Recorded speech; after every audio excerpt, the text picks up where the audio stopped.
অযৌক্তিকভাবে জরিমানা আদায় সহ প্রশাসনের নানা সিদ্ধান্তের প্রতিবাদে সিলেটের সব পেট্রোল পাম্প অনির্দিষ্টকালের জন্য বন্ধ রেখেছেন পাম্প মালিকরা। এতে ভোগান্তিতে পড়েছেন তেল গ্যাস সংগ্রহকারীরা।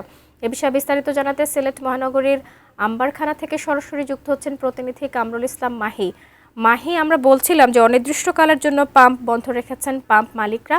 ভুক্তভোগীরা এ নিয়ে কি বলছেন এবং পাম্প মালিকদের সঙ্গে কথা হয়েছে কিনা, নতুন কোনো সিদ্ধান্ত আসতে পারে কিনা একটু জানাবেন।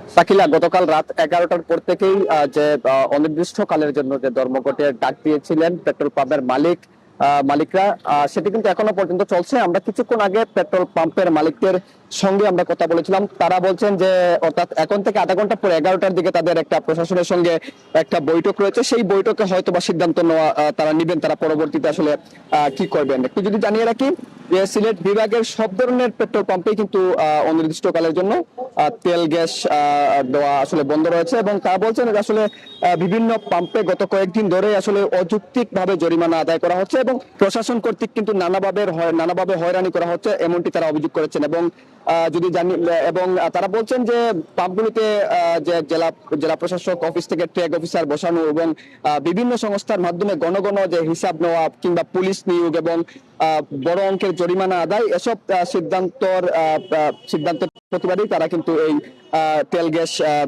যে দেওয়া তারা বন্ধ রেখেছেন।